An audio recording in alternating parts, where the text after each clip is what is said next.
En este video vamos a repasar algunos conceptos de lo que es la necrosis ósea y las infecciones, o sea, las osteomielitis. Comencemos por el concepto de la necrosis ósea u osteonecrosis. Es una necrosis que puede ser vascular y que afecta el hueso y la médula ósea en ausencia de un proceso infeccioso. Generan mucho dolor, con sobre todo la actividad, y pueden complicarse por fractura del hueso u artrosis como consecuencia. Enfermedades del tejido conectivo y el alcoholismo pueden ser predisponentes de estas enfermedades. ¿Por qué se produce una necrosis ósea? Puede ser a partir de un traumatismo, que haya quedado un fragmento separado del resto del hueso y por la falta de vascularización ese tejido se necrosa. Por una embolia, eso podría generar un infarto óseo. Por radiación local también va a generar necrosis. Los corticoides generan necrosis ósea y también las podemos ver asociadas a enfermedades sistémicas. Cuando observamos la necrosis ósea, como vemos en la imagen, las zonas de infarto tienen una forma geográfica. La corteza no se afecta porque en general la corteza está bien irrigada, y tampoco se afectaría lo que es el cartílago articular suprayacente, como vemos en la imagen. Cuando observamos histológicamente, hay necrosis, muerte celular del hueso y de la médula ósea, de los dos componentes. No se observan, como vemos en la imagen inferior, osteocitos dentro de las lagunas, esas lagunas quedan vacías. Los osteoclastos empiezan a resorber los fragmentos que quedan necróticos y sobre todo en la médula ósea, que recordemos que hay gran cantidad de adipocitos, el tipo de necrosis es una necrosis de tipo citoesteatonecrosis, entonces puede haber una calcificación distrófica. Recordemos que el calcio se une a los lípidos y forman jabones.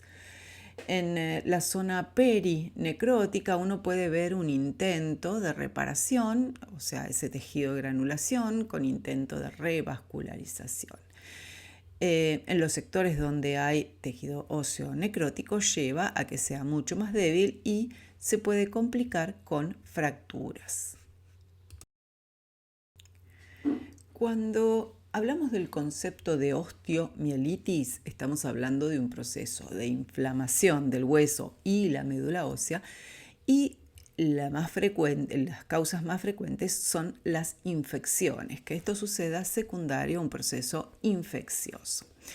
En general, hay diversos microorganismos que lo pueden causar, pero se lleva casi todo, la mayoría de las veces, el origen es el Staphylococcus aureus y algunos otros Staphylococcus coagulasa negativos, como puede ser el epidermidis. Otros microorganismos que pueden ocurrir o pueden generar osteomielitis están los Enterococcus, la Pseudomonas aeruginosa, el Escherichia coli, el Cutibacterium agnes. Muchos de ellos vienen de piel, otros vienen de, por ejemplo, el Escherichia coli, alguna infección urinaria que puede haberse complicado. La Pseudomonas aeruginosa, recordemos que es un microorganismo intrahospitalario y en general por ahí acceden a partir de cirugías, ¿no es cierto? ¿Cuáles son las vías de ingreso para llegar al hueso y producir la infección? En un 10 a un 50% de los casos es por vía directa y estamos hablando de una herida abierta con una fractura expuesta. Ahí pensaríamos en los microorganismos que vienen de la superficie, ¿no es cierto?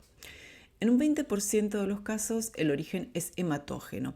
El origen hematógeno se va mucho más frecuente en niños y en drogadictos endovenosos. Un 8% de los casos se asocia a instancias quirúrgicas, la colocación de un implante, una prótesis de rodilla o de cadera, la cirugía de una columna. Y tenemos que tener siempre en cuenta la posibilidad de que haya una osteomielitis por contigüidad, que nosotros ya lo vimos en la situación del pie diabético. Fíjense en la imagen, ahí tienen todas las formas de osteomielitis asociadas a las diversas situaciones.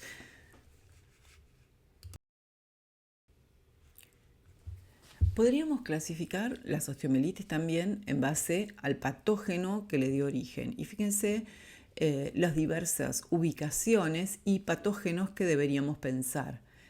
Por ejemplo, la colocación de una prótesis asociada a la prótesis, ahí tenemos el Cutinebacterium agnes, bueno, puede haber Mycobacterium. A nivel de cabeza y cuello, uno pensaría elementos cercanos, bueno, en este caso inmunodeprimidos, Aspergillus, Cándida, Pseudomonas, Actinomyces. A nivel de las vértebras, las infecciones pueden ser por gram negativos, Enterococcus, Mycobacterium, Cándida, Brucella. Por diseminación hematógena en general estamos pensando en Salmonella, Haemophilus influenzae. Por también asociación a zonas periprotésicas, Enterococcus, como vemos en la prótesis de cadera, Pseudomonas, Escherichia coli. Algunos de ellos surgen a partir de una artritis séptica, como la Neisseria gonorrhoeae, la Klebsiella, traumas o fracturas, ahí está más que todo si es abierta, los microorganismos de la piel, y bueno, asociada a pie diabético, la osteomielitis pueden ser gram negativos, Pseudomonas aeruginosa, Proteus. Si bien, como vimos, hay muchos microorganismos que pueden estar implicados en la generación de una osteomielitis, el gran porcentaje de los casos se lo lleva el Staphyloaureus y es el más estudiado de todos y se ha visto que tiene muchas formas por las cuales, muchos factores patogénicos por los cuales puede generar esa osteomielitis. En la imagen tienen como un resumen, ahora vamos a ir viendo cada elemento, pero el Staphyloaureus tiene proteínas de adherencia, genera la posibilidad de microcolonias en microabscesos, el número 1, genera también biofilm, el número 2, sobre las prótesis, que es una forma de supervivencia, puede invadir la laguna y los canalículos del osteocito, como vemos en el número 3, tiene capacidad de generar toxinas y también invade a las células, como vemos en el número 4. Vamos a empezar por partes. El Staphyloaureus entonces puede invadir la red de canalículos del osteocito. Fíjense cómo ingresa al osteocito, lo invade y ocupa las lagunas y al estar y sus conductillos, ¿no es cierto? Y al estar en ese lugar es muy difícil el ingreso del antibiótico, quedan muy aislados del acceso para el antibiótico y para las células de la inmunidad, por supuesto. Tienen toxinas, toxinas exfoliativas, toxinas formadoras de esporos que destruyen osteoblastos y osteoclastos. También forman superantígenos. Una de las cosas, este superantígeno, por ejemplo, lo que puede hacer es activar a los osteoclastos y se activa la resorción ósea. Dentro de la célula del Staphyloaureus puede invadir a la célula y sobrevivir dentro de los fagocitos. Y en realidad lo que hace cuando está dentro del fagocito inhibe la unión del fagosoma con el lisosoma, impidiendo esa formación y facilita mucho la diseminación de la bacteria a modo de caballo de Troya, ¿no es cierto? También, obviamente, además de los macrófagos, invade todas las células del hueso.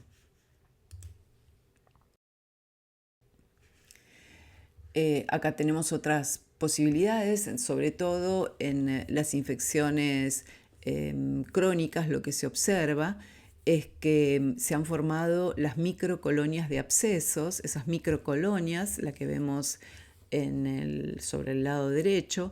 En esas zonas la bacteria se aísla un poco centralmente, ahí está protegida y se genera toda una reacción inflamatoria alrededor de células que se van muriendo y se van quedando alrededor de esa bacteria.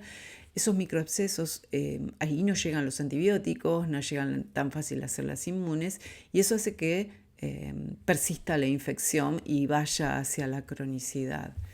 Tienen distintos elementos que permiten este mecanismo de formación de microabsceso, evaden, fíjense, tienen ahí un poco en la imagen, tienen coagulasas, tienen elementos para evadir la inflamación, cómo activan la conversión, la conversión del fibrinógeno, tienen inhibidores de la quimiotaxis, ese chips SIM son inhibidores de la quimiotaxis, contrarrestando un poco esa respuesta inmune. Por otro lado, en ese sector tienen menor cantidad de oxígenos y nutrientes, pero sobreviven en el sitio y sobre todo lo que hacen, tienen una proteína ligadora de hemoglobina a la cual extraen el hierro del hemo para poder sobrevivir.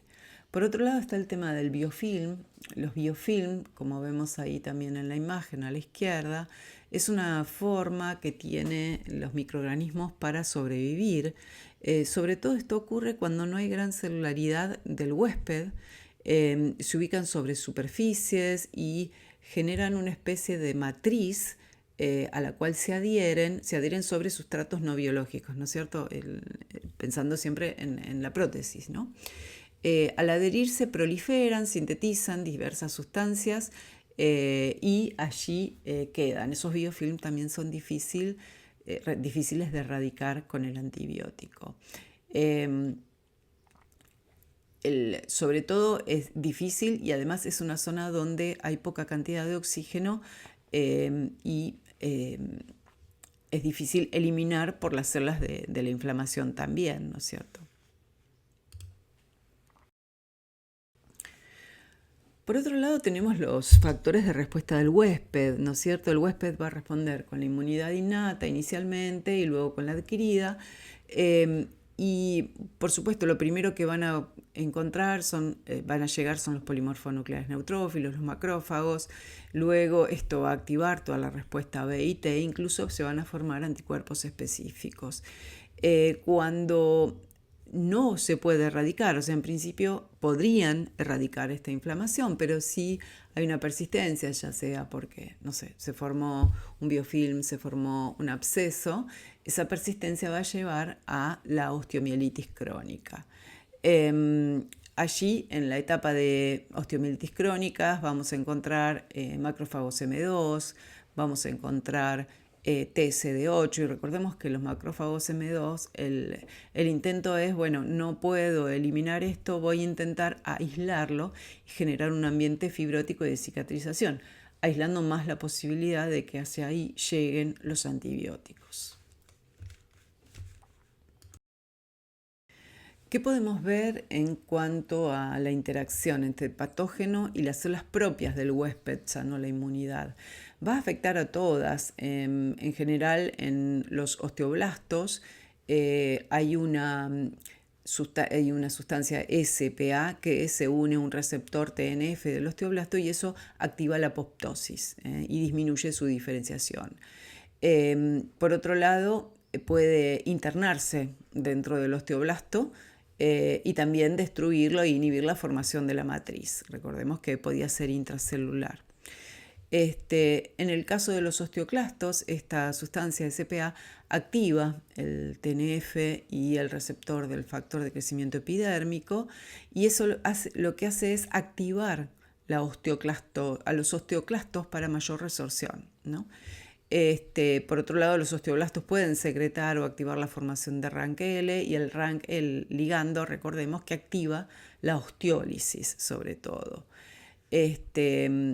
Por otro lado, los osteocitos van a ser invadidos, como dijimos hoy, por los microorganismos, van a destruir a los osteocitos y en esa laguna se va a llenar de microorganismos. ¿Qué otros patógenos podemos encontrar además del estafilococo aureus, que es el más frecuente? Recordemos cuando vimos tuberculosis, que la tuberculosis tanto primaria como secundaria puede ubicarse en el hueso. Cuando se ubica en la columna le llamamos mal de Pot. Esto ocurre, es la espondilitis, y esto es una complicación que se ve sobre todo en los niños, afectando, como vemos en la imagen, los cuerpos vertebrales, sobre todo a nivel del tórax. Entonces generan anomalías en las formas, o sea, cifosis, escoliosis, anomalías en la estructura de de la columna del niño. Si nosotros hacemos unas biopsias vamos a ver que hay granulomas caseificantes y bueno, esos granulomas empiezan a resolver las trabéculas, lo que generan espacios quísticos, y al no formarse el hueso, lo que se produce es un colapso vertebral, una fractura, ¿no es cierto? También puede haber o surgir abscesos hacia los ligamentos paravertebrales, y estos abscesos los llamamos abscesos fríos. Otras de las infecciones que pueden llegar a afectar los huesos es la sífilis, sobre todo la sífilis congénita. La sífilis congénita afecta lo que son las epífisis y el periósteo, afecta las rodillas, puede afectar los huesos largos, y en ese caso pierde, porque afecta el cartílago de crecimiento, entonces pierde la posibilidad de crecer y quedan cortos y deformados. La sífilis adquirida también puede afectar los huesos. Lo que pasa es que la sífilis adquirida afecta recién en un periodo terciario. Es raro verlo, pero en caso de que hubiese una situación así, podríamos verlo generando periostitis en lo que es la tibia, en la nariz, destruyendo el arco nasal, el puente nasal, perdón, en el paladar o en el cráneo, siempre como una periostitis. Otros microorganismos como brucelas, pseudomonas, también pueden generar osteomielitis, sobre todo asociados a drogadictos endovenosos. ¿Qué puede suceder? ¿Qué complicaciones puede haber? ¿No es cierto? Por un lado, la posibilidad de generar un absceso paravertebral o la afectación de un disco interarticular, ¿no es cierto?